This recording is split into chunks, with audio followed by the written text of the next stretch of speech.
Agência Comunica da Fametro apresenta Bate-Papo Abril Azul. Olá, sejam muito bem-vindos ao último episódio do podcast sobre o Abril Azul, o mês da consciência sobre o autismo. Eu me chamo Isabela Daliani, sou estudante de jornalismo do 7º período e hoje estou muito bem acompanhada aqui com duas apresentadoras lindas e o nosso querido convidado. Então, gente, eu já estive aqui com vocês, no primeiro episódio e a gente vai estar dando continuidade, Eu sou Emily de Souza, como eu já havia falado, e a gente vai entrevistar aqui o nosso amigo André. E eu sou a Maria Novo, eu também já estive aqui com vocês no nosso segundo episódio dos psicólogos. E hoje a gente tem o prazer de estar aqui com o André para conversar um pouquinho com ele. Se apresente, André, por favor. Bom, primeiro eu queria deixar minha boa noite para a Isa, para a Maria e para a Emily, para todos que estão nos ouvindo até agora. É uma honra muito grande poder estar aqui ao lado de vocês e falar um pouco desse assunto que muita gente desconhece ou muita gente conhece, só que faz questão de não querer conhecer.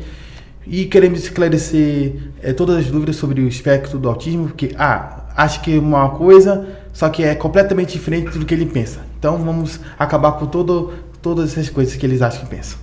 E vamos lá, então.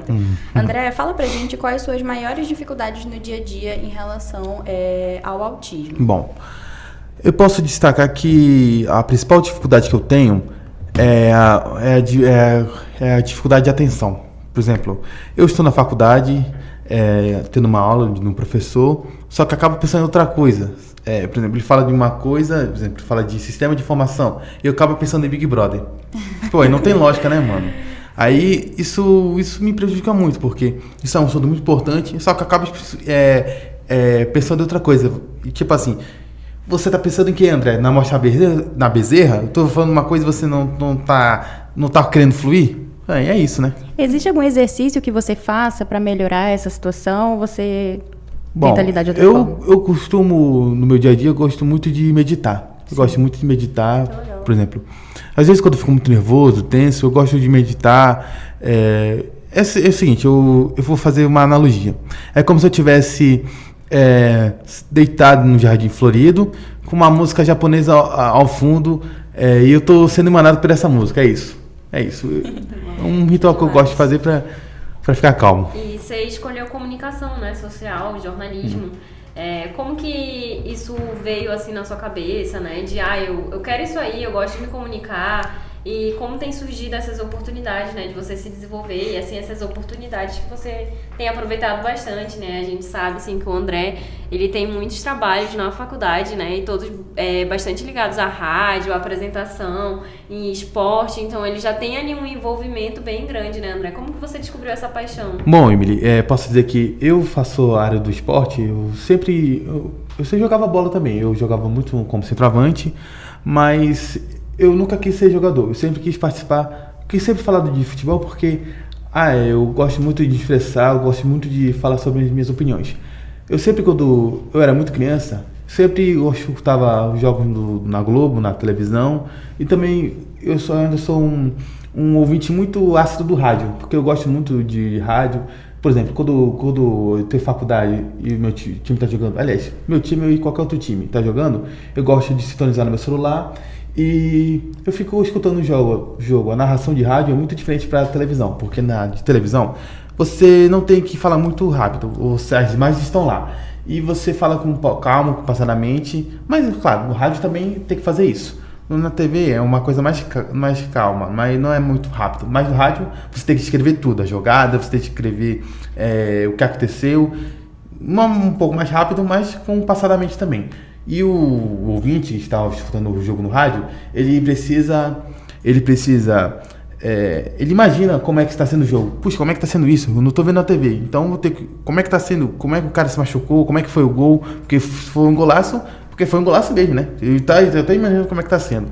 E eu escolhi jornalismo porque acho que pode ser um desafio para mim mesmo. Porque muitas pessoas acham que um autista tem muita dificuldade de se comunicar, mas eu escolhi esse autismo porque eu vi como uma forma de vencer essa barreira, claro, de me expressar, de poder mostrar os meus desejos. E dos trabalhos que eu faço, antes de começar a faculdade, em 2019 eu fui estagiário da Band.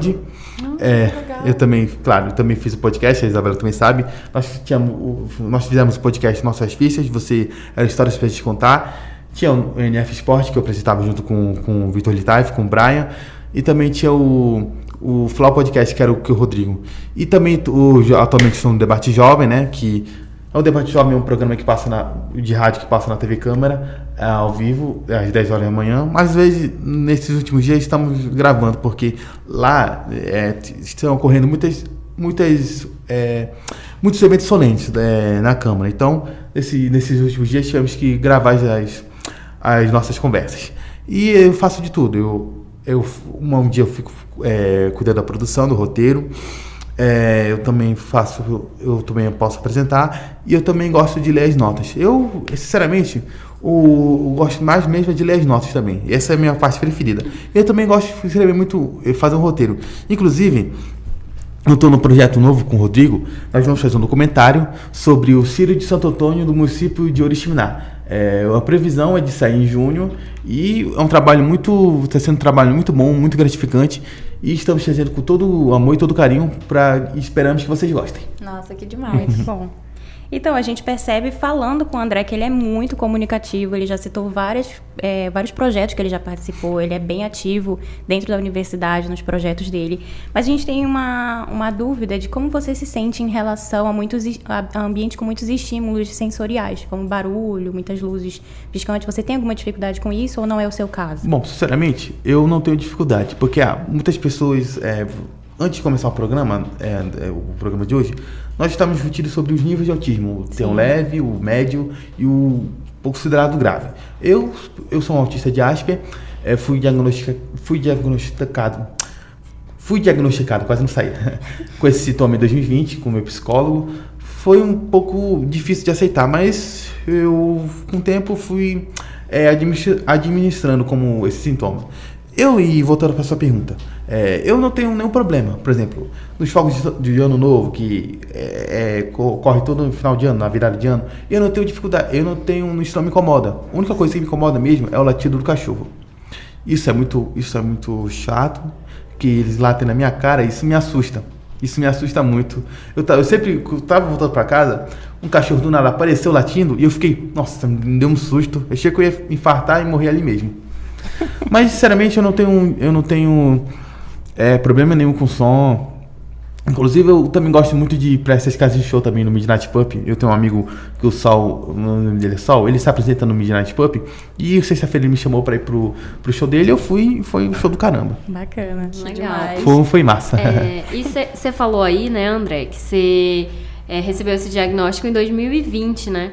Então, assim, pela sua idade, né, e tudo mais, como foi para receber esse diagnóstico, né? Quanto tempo levou? Quais foram as coisas que dificultaram que esse diagnóstico viesse antes, né? Além, assim, dessa fase, né, de você ficar em negação também. Bom, eu tive uma infância, posso dizer que eu tive uma infância como qualquer outro. Eu tive uma namorada também, eu namorei com ela em 2016, aliás, 2015, 2016. Só que, aí já tô falando de namoro aqui, pois é. Pode ficar à vontade, ficar à vontade. vontade. Que é isso? Você é a convidada de hoje. E eu acho super legal que você tá Pois trazendo isso, né? De uma vida, assim, bem tranquila mesmo, né? De ele falar mesmo, eu vivo a minha vida com naturalidade. Eu acho que é super claro, importante minha infância, contar por sobre exemplo, no isso. início do meu período escolar, eu tive um pouco de dificuldade para me adaptar com as outras crianças, claro. Eu era muito bagunceiro. Eu sempre levava a advertência da professora, mas em compensação eu era um aluno muito nota 10. Eu sempre fazia meus deveres, eu apresentava meus trabalhos com toda a dedicação possível. E eu sempre levei isso para minha vida também. Eu quis sempre levar isso para minha vida. Claro, o meu único defeito era que eu era muito bagunceiro demais. E eu tive um pouco de dificuldade de me adaptar com as pessoas, claro, porque eu também tenho um pouco de dificuldade de interagir com as pessoas, mas quando você é para conversar com alguém, eu converso de boa. Eu converso. E voltando lá o que eu estava falando antes da pergunta, eu tive uma namorada, né? Nós ficamos juntos por 1 ano e 4 meses, mas aí, claro, como todo relacionamento, a gente estava brigando, então infelizmente não era para ser. Mas, sinceramente, quando eu descobri, eu nunca passou pela minha cabeça que eu tinha esse sintoma de síndrome de Asper. do autismo de Asperger. Nunca passou pela minha cabeça. Na verdade, eu queria ir para o psicólogo porque eu queria me preparar para a área que eu estou fazendo. Porque, como jornalismo é uma profissão muito árdua, que exige o melhor de você, que você praticamente não tem descanso, ou se tem, é muito pouquinho.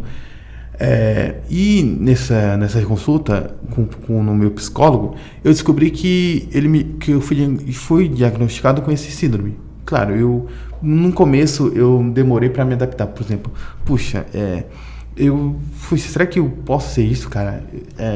Por causa do meu síndrome de Asperger? Porque será que isso pode me afetar na profissão que eu quero? Mas aí com o passar do tempo, claro, demorou um pouco para poder assimilar com mais sutileza, com mais serenidade.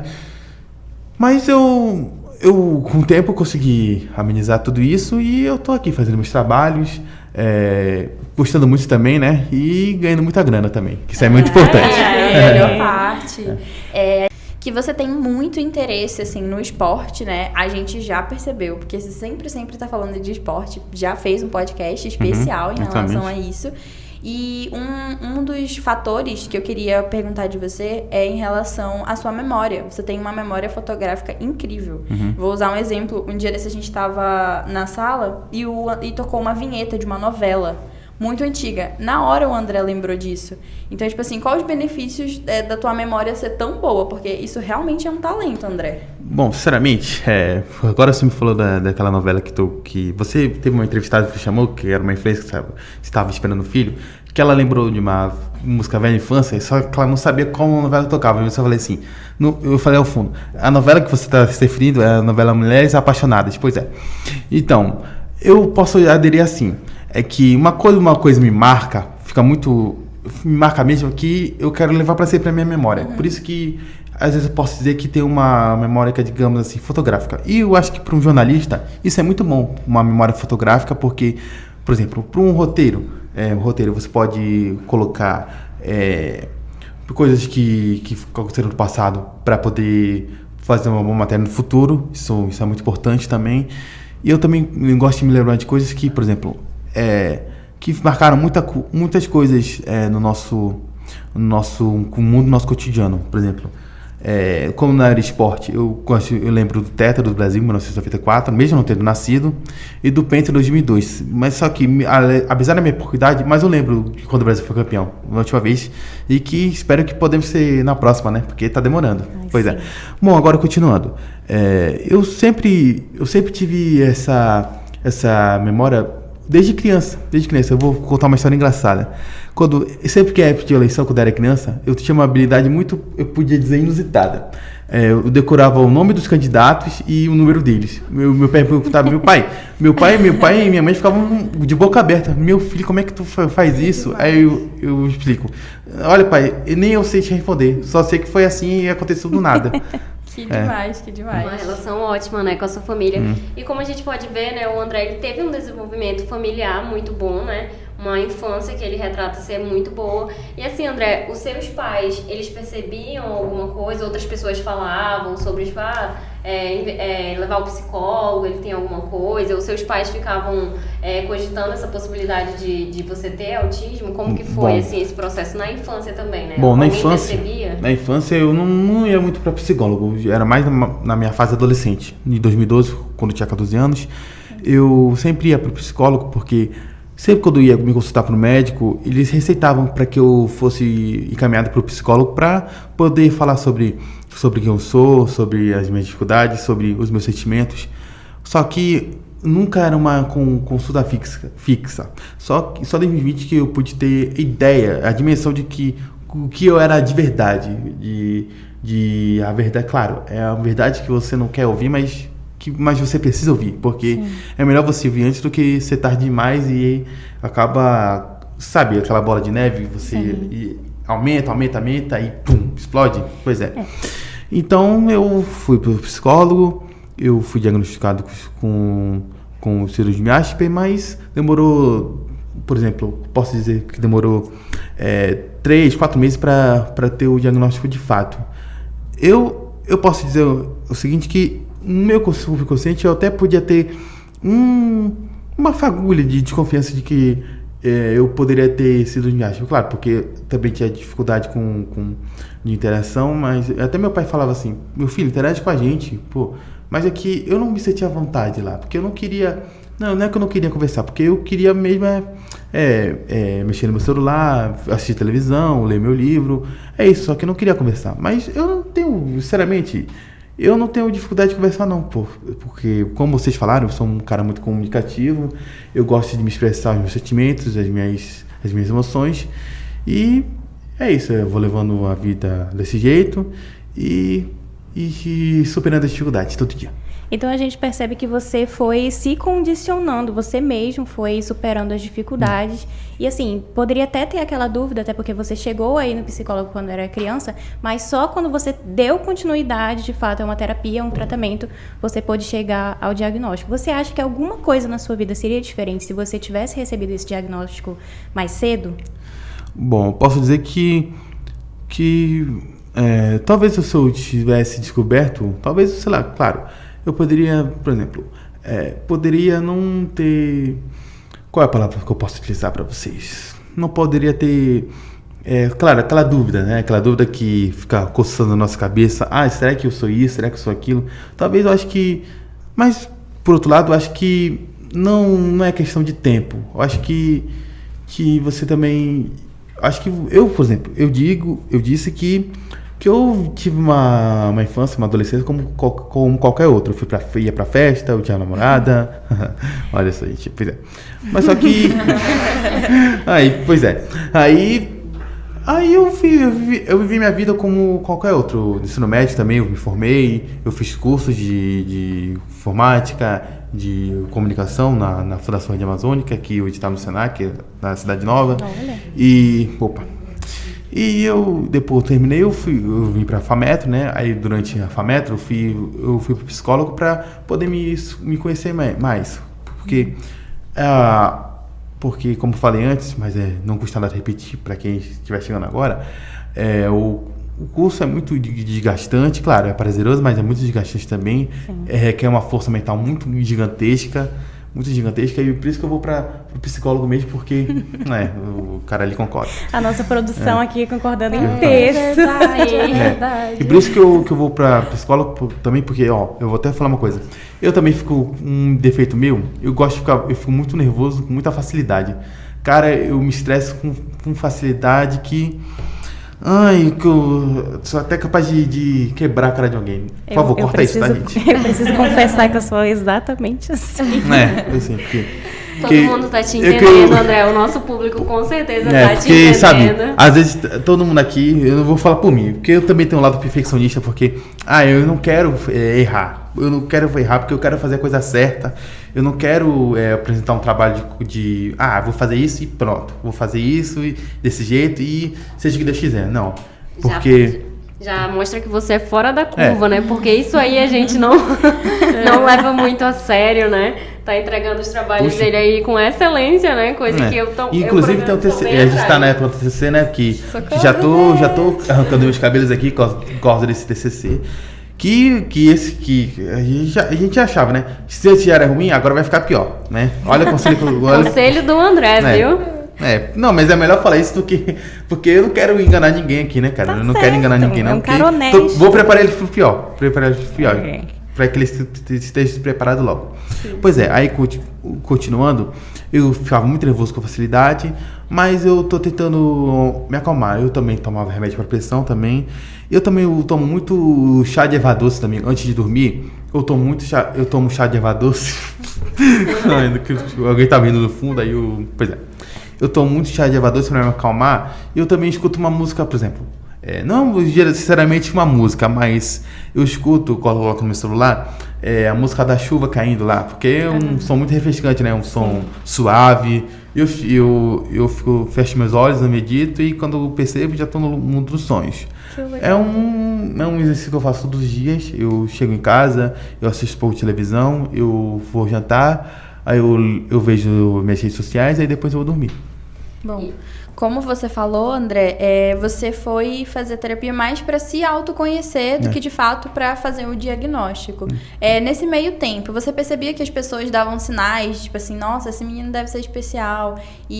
Porque sempre tem alguém inconveniente que faz esse tipo de comentário. Isso te incomoda, ou até mesmo hoje, né? Já sabendo do seu diagnóstico, quando as pessoas comentam assim, é porque ele é assim por causa disso. Isso te incomoda? Sinceramente, eu achava que as pessoas poderiam me incomodar. Por exemplo, puxa, como é que as pessoas vão reagir a esse assunto? Porque, claro, tem as pessoas que claro, vão te acolher, vão se colocar no seu lugar e vão tentar entender, né? Ou entender como você se sente. Mas tem aquelas pessoas idiotas que você é um autista, você é um retardado, você é um autista, você é um inválido, o que você está fazendo aqui, irmão? Então, as pessoas acham que têm uma mentalidade, uma dimensão completamente distorcida do que é o autismo, sendo que eles nunca param para pensar. Eu não vou falar com certeza, mas provavelmente eles nunca pararam para pensar como é que eles são. Porque tem muito autista que é capaz de fazer isso muito mais. Eu posso até falar que um autista tem um QI muito mais elevado que uma pessoa que é considerada normal. Por exemplo, Big Mega Teoria, o Sheldon Cooper. Cara, esse cara é fantástico. Eu posso dizer que sem o Sheldon Cooper, Big Bang Teoria não existe. Não existe. Assim, ele personagem. Ele que é posso dizer assim, uma linguagem mais vulgar, ele é o cara, ele é o top dos tops. Ele é o top dos tops sempre. Inclusive ele até ganhou o prêmio Nobel, né, no final da temporada, né, com a Amy, a mulher dele. E inclusive, eu também tive essa dificuldade de puxa, como é que as pessoas vão me aceitar? Será que será que eu vou ser bem aceito? Bom, mas pela minha grata surpresa, por exemplo, quando teve uma conversa aqui no podcast lá, quando a gente estava fazendo, sabe, a pós-produção dos nossos programas, o pessoal falou sobre o meu autismo, mas o pessoal me acolheu você, Isabela, os meus companheiros do podcast, vocês entenderam a minha situação, vocês me acolheram com... Vou até mencionar aqui, gente. Bom, vocês me acolheram com todo amor e carinho e eu me senti aceito, né? Eu me senti importante. Sim. Claro, eu também demorei, naquela época toda, também estava demorando para me aceitar, sim, mas eu descobri que eu posso fazer muitas coisas, eu posso produzir coisas também e eu também quero viver em paz comigo mesmo também. E, por exemplo, as pessoas que acham que me incomodam, por exemplo, que acham que sou especial, eu também tento não ligar para isso, porque eu quero viver a minha vida, não quero viver a vida dos outros. Porque as pessoas, eu acho que elas se portam tanto com a minha vida, só que a vida delas deve ser uma porcaria, mas só que acaba querendo se meter na vida dos outros, né? Não consegue nem cuidar da vida dele, imagina dos outros. Sim. É verdade. Certo. O André, ele tem realmente todo um carinho, né? Ele tem grupos de amigos na faculdade, né? Ele interage até mais do que a gente, inclusive. Ele tá ali no grupo dele, né? Ele faz, inclusive, várias coisas. E ele é um comunicador nato, né? Eu me surpreendo muito, né? Porque é por isso que é importante ressaltar a questão do espectro, né? Porque o André, ele tem um grau leve, como ele já falou, né? E isso mostra, assim, a individualidade dele de fazer as coisas, de socializar. E, assim, a gente tem muita curiosidade, né? De ver, assim, como funciona, né? Essa sua parte mais de socialização do André, se ele é festeiro, qual o estilo musical, eu sou festeiro. As namoradas. Bom, eu sou festeiro, sim, claro. Às vezes sim, às vezes não. Eu não sou um festeiro viciado, mas quando é pra ir... André quer ir pra uma festa? Eu vou pra uma festa. Se me chamar, eu vou, né? Aquele famoso. Bom, e dependendo se eu tenho grana, né? Mas pra mim, grana não é problema. Mas eu não sou... Mas eu não sou rico, Chamem ele pra sair, meninas, chamem. Mas eu não sou rico, infelizmente. Pois é. Bom, eu tive uma namorada também, mas claro, eu também fiquei com umas meninas também, claro. Nossa, para um autista que fala que tem dificuldade, né? Poxa, até que você é o rei das meninas, né, André? Mas pois eu, sinceramente, hoje, atualmente, eu não tô buscando nenhum relacionamento sério. Primeiro eu quero resolver minha vida, né? Talvez no futuro, quem sabe. Primeiro eu quero resolver minha vida, terminar minha faculdade, porque todos nós aqui estamos na linha de chegada já, né? Graças a Deus. Pois é. Aí, pois é, eu quero resolver minha vida. Eu quero me firmar no jornalismo também. Eu gosto muito dessa área também porque eu acho que eu não me vejo outra coisa em jornalismo também, não. Eu acho que eu me escolhi isso porque tem gente, inclusive ano passado teve um Fala Povo lá no MyCat. E qual área que você se arrepende de fazer? Que jornalismo ganhou, né? Que era 59%, né, se eu não me engano. Sim. Por aí. Que eu até me surpreendi. Puxa, claro, o jornalismo também tem aquela coisa da grana, né? Inclusive, a Tina, né, falou, puxa, eu gosto da área de vocês, mas vocês ganham tão mal. Puxa. Sim. Isso, eu achava que jornalismo também tinha aquela glamorização, mas não era nada isso que a gente pensava. Mas, pois é, uma última coisa. É que eu quero vou até fazer uma analogia do discurso do Gil do Vigor, quando ele foi eliminado, que o Thiago Leifert falou bem assim: não viva para ganhar o prêmio, mas sim para viver o programa. Eu vou falar assim para mim mesmo, para minha visão de mundo. Não viva só no jornalismo, só pelo causa do dinheiro. Aliás, em qualquer outra profissão. Claro, o dinheiro é importante porque ajuda muitas coisas, mas a gente não pode ser refém do dinheiro. Eu posso dizer assim: não viva só só pelo dinheiro, para ganhar seu dinheiro. Viva só para fazer um bom trabalho bem feito e se sentir reconfortador com você mesmo, porque isso vai ser muito gratificante. É muito diferente você fazer uma coisa que você realmente ama, assim, dentro da faculdade. Porque como a gente já citou aqui, faculdade é uma coisa que pode ser um pouco pesada, né? Sim. André, a gente gostaria de agradecer a que sua isso, presença honra. aqui. É fundamental Eu que agradeço. a gente ter essas conversas, abrir isso. Então, muito obrigado por ter aceitado. A gente ficou até meio receoso. Será que ele vai querer? Vou aceitar, Mas sim. você é uma personalidade incrível. Então, muito obrigada. E também gostaríamos de agradecer você que acompanhou aí essa nossa saga e esses nossos vídeos. Então, Obrigada, gente. muito obrigada, gente. Pessoal. Obrigado. Até mais, hein? Até a próxima. Tchau, Até valeu. a próxima.